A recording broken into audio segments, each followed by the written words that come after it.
Hola mi gente, ¿cómo estás? How you doing? How you living? I don't know if you can tell or not, but I can't see you guys.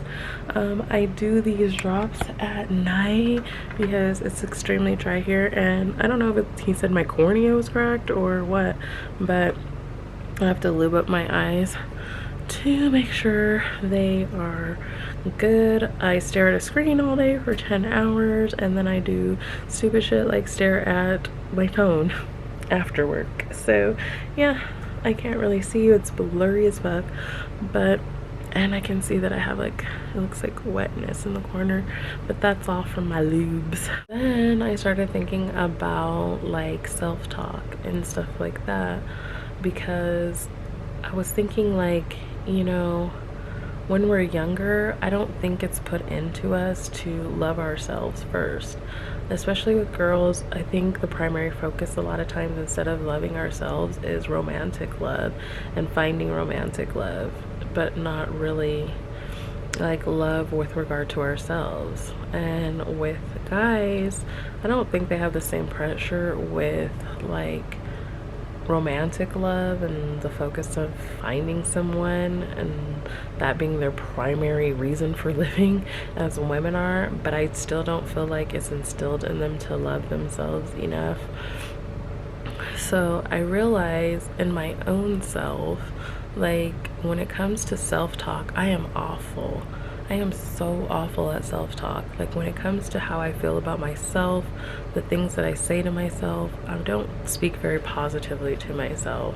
And a lot of times I am very sarcastic with myself about how I feel, but when it comes to like speaking life into other people, I look back on like messages or things I've said to other people, or even the way I speak to people at work, and it so easily like comes off the tongue when I'm speaking to other people. And I just feel like sometimes that self-talk is like such a mean person when I'm talking to myself, and I need to learn to speak the same life that I do in other people into myself, because it's so easy for me to be so critical and so like awful to myself. And I think to people like when they're talking like that to themselves, like don't say that. But then I look back at the conversations I have with myself and I'm like, I'm not being very kind to myself either, and why is it so hard for me? So then I downloaded this PDF file from Etsy because I love them, because they're like $3, but they do so much for me. Self-love journey. And so you're supposed to write reasons to love myself. I spend the longest time on that, trying to find reasons to love myself.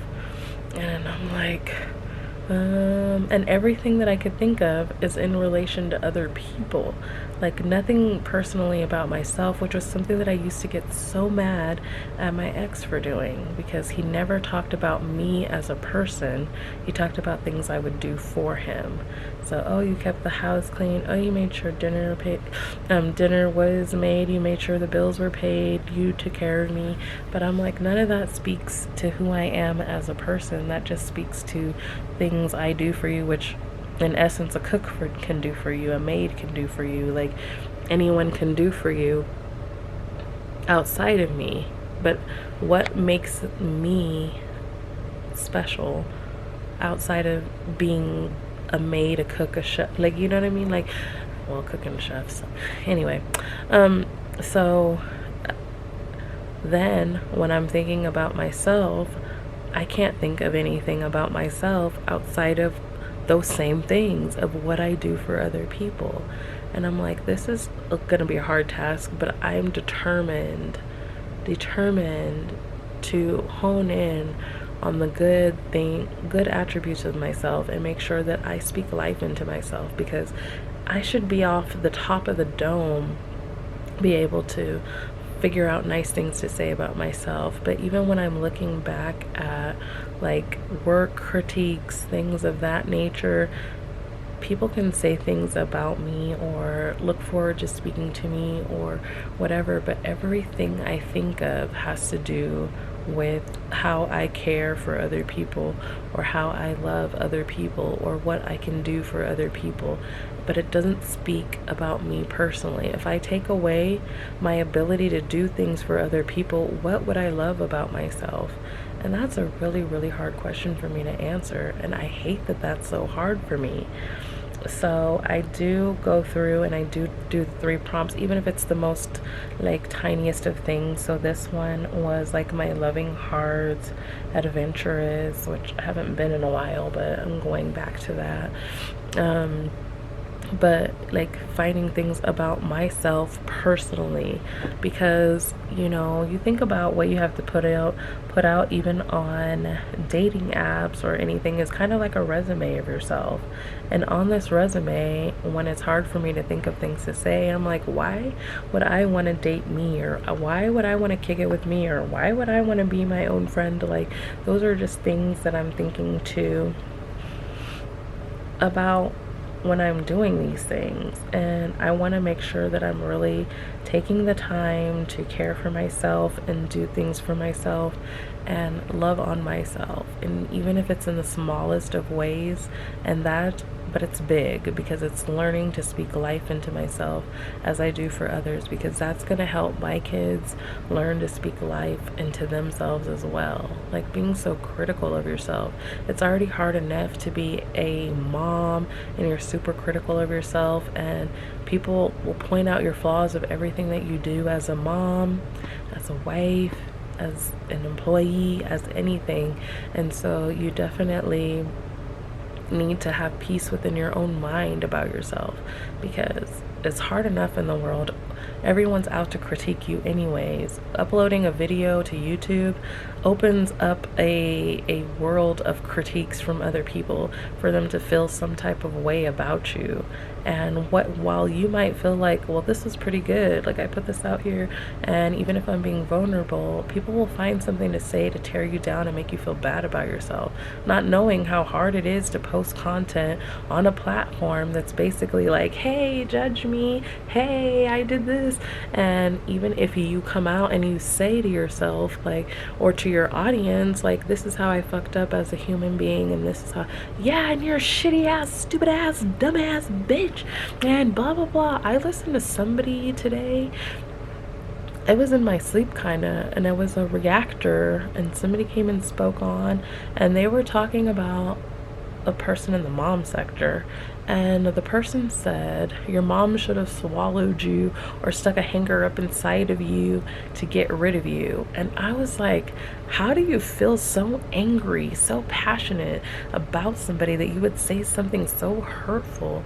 Like, your mom should have not had you, and not just like that, but in the most like violent of ways, And I was like, more people need to focus on what we have to do to correct ourselves, because I feel like things that are said to other people sometimes is just a reflection of how people are feeling about themselves. We all have an unkind, critical voice inside of us that we all need to learn how to speak kinder to, because you should have the easiest time of thinking of things about yourself to be kind about versus other people. Why is it so hard for us to give love to ourselves but so easy to give it to others? It's just really crazy. But I think it all starts when we're younger, because I remember when being younger, my grandma, she used to always tell me wonderful and kind things about myself all the time. But then as I got older and I didn't live with her anymore, it's not that she didn't say them, but I heard other things about myself throughout the day. So when she was telling me these great things about myself, these things became harder and harder and harder for me to believe, because I was hearing so many other things. And what happens in the outside world heavily influences how we feel about ourselves. So when we're hearing more negative things coming from the outside, the things that are said inside our homes are kind of like, you feel like it's an obligation for you to say, well, you have to say that because you're my mom, you have to say that because you're my grandma, and you have to say this or that. But like I said, I had a very, like, a not very good upbringing with my relationship with my mom. So unkind things were said about me on a regular basis. And although I didn't believe them because I knew myself, it still was something that I felt about myself because of what I was told on a regular basis. If you hear from the person that brought you into the world that you're a bitch and you're a hoe on a regular basis, at some point you're going to be like, am I these things? Now, mind you, coming up, when I wasn't sleeping around a lot. Now, I did have sex at 14. Yes, I did.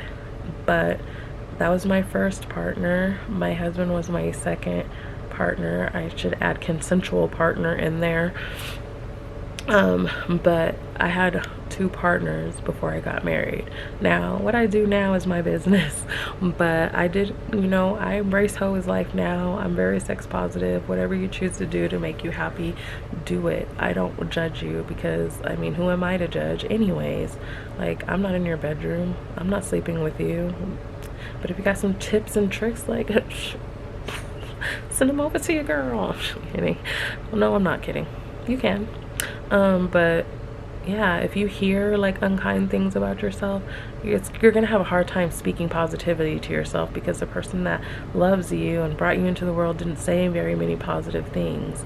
I think about how my life is broken up into like segments kind of times where I felt like really good about myself and times I felt really bad about myself, and how it tied into what I was hearing at the time, the type of feedback I would get. My family is very critical. Not just my mom was, I mean, me and my mom are cool, so I don't even want to keep making it sound like she's bad. Like, we settled what we had to settle. But like my aunt was very critical. Like, people around me were very critical about things of like how you look, what you're doing. Everything was very critical.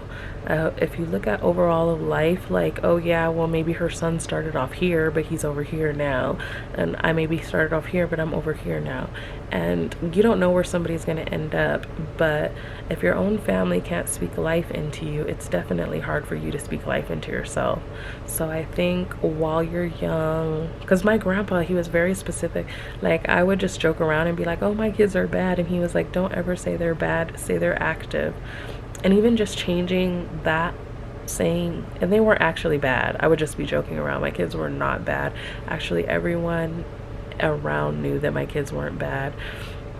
But even just changing that, saying that, even when it was in the most playful of ways, changing that language helps out a lot, so you don't refer to them as bad even in joking, because then they'll start getting that mindset of like, oh, I'm bad, or you know what I'm saying. So it became active, and I'm glad that he did, because what I think is a joke may not have been a joke to them. So when I'm saying, oh, you guys are bad, joking around, they might have taken it differently. So I'm glad he did have me change my language up for that, because it's not something that I considered, But I mean, he would call other kids bad, but he's like, your kids are not bad. And honestly, they had moments where they were a lot more active than other times, but I can say my kids always acted very well. Now, in their older years,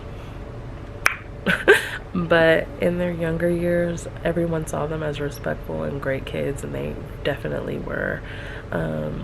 I mean, they're mouthy now, but it's my own fault. I did it. I'm gonna own up to what I did. I created these monsters. They're mine. No one else has to deal with them. Although everyone has an opinion about them, they can kiss my ass. They're my kids. I raised them. They're like me. They have smart mouths, and actually I communicate better with them like that. If they were to be any different than what they are, who knows how it would be. But I'm blessed that I have kids that can almost if I can learn to talk, I can openly talk to. They're a blessing to me, and they're a blessing to my family, because we're all shit talkers, like my daughter was very shy, like I was in the past, but a lot of my shyness came from like high anxiety, stress situations. I think hers did too, to be honest with you, looking back at it. But if I leave you with nothing else today, I like to end all my videos with, if nobody told you they love you, I love you. But also I want to leave you with, speak kind words to yourself. Love on yourself. Make sure self-love is a lot deeper than getting your nails done and getting your hair done. It's a way that you feel about yourself. You speak to yourself.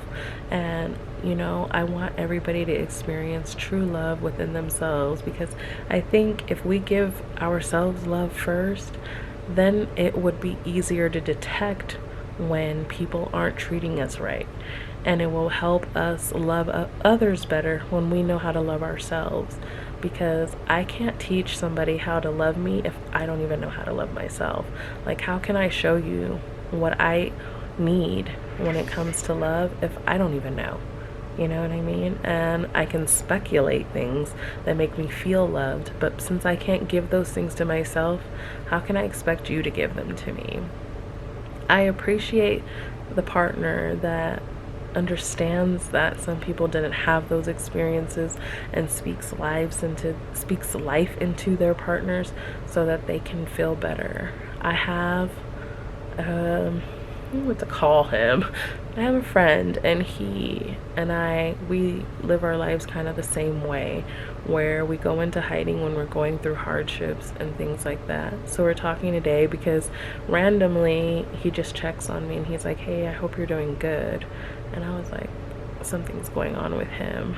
So I'm like, hey, are you okay? And he's like, this and this and this is going on, but I'm coming on the up and up. And I'm like, no, what's really going on? And then we just started talking, you know? And I'm like, listen, we probably should learn how not to hide from each other when we're going through stuff, or we'll never talk. Because that's the truth. I'm always going through something. There's always something going on in my life where I feel like I need to hide. So, like, I just keep to myself in the times of darkness because I don't like to put a damper on other people's lives. But in all reality, people go through things and we shouldn't feel like burdens. And I've said this before to other people, because we have feelings outside of happiness. But it's just hard for me because I've always been known as somebody that's been happy, to always be like, oh, well, that's different. You got shit going on. Life got a little too real over there. But it does happen. Life does really happen. This is how you'll find out who's really there for you or not. Having a hard time opening up about things that are going on in my life is just an ongoing battle for me, and I'm trying to find that safe space where I feel like I can open up to people outside of YouTube and just develop real meaningful relationships where I can say, hey, this is what's going on for me, instead of ghosting the world because something's going on with me, because there's never any malintent behind it. It's just, I don't know how to express myself to others without feeling like a burden. And I do feel like that came from a childhood trauma of feeling like my feelings were a burden, and even in my marriage they felt like a burden. So I'm working diligently on that to figure out how I can learn to express myself to people that I care about and I don't want to shut out. It's just been hard. It's a hard thing. But like I told him, like, hey, it's one step at a time. We'll both learn. We're both going to get better at it. And then, you know, we'll be better communicators for it. So he said he will. I said I will. We're probably both lying. But it's okay because, you know, we said it. And we set the intention out for it to be better. But I just knew, because he's like, you haven't posted in a while, so I just want to make sure you're okay. And I'm like, you know, I'm hanging in there. When everybody asks how I'm doing, I always say alive. Like, and sometimes I'm just grateful for the most basic of things at this point, because everything feels like a struggle at times. And so it just is. But this was long before me and my ex breaking up. Life with him was a struggle, and sometimes just making it to the next day was all I was grateful for. And I kind of kept that mentality, like, that's all I can be grateful for at the time. People are like, oh, that's sad, like, alive, but they don't know what a struggle that felt like sometimes, just to make it through that next day. Sometimes it's hard. when you're in that mode and going through those things. And now, like, even when I feel a sense of peace or whatever, I'm just grateful to make it to the next day, because you just don't know what's gonna happen. And my daughter hates when I say that. I'm like, you don't know what's gonna happen to me from one day to the next. And so just always be grateful for the time we got to love each other. And we talked about that today, because she was talking about Stormy, and she's like, I don't know how long we have a Stormy. And I'm like, well, we don't know. We don't know. So we just have to be grateful that she experienced love while she was with us, and that's all we can do. So we need to spend more time in the present loving people. And like they say, don't let it be at someone's funeral where everyone hears the most kind words about you, you know, the person that has passed away. We should always express our love to everyone, and it shouldn't be in eulogy form. It should just be in the form of calling and saying, hey, I love you, and you made my day brighter from just being in it. And that should be easy, but it's so hard for us to open up and say these things, because it's not normalized to just be so vulnerable with our feelings. But I feel like it is something that should be normalized. Anyways, I have talked my head off. I have a migraine because I don't drink water. I'm dry ass bitch. But I love you guys all so much, and thank you so much for being the best part of my day. And I will speak to you tomorrow probably, because I need to make up for times that I haven't posted. Love you. Bye.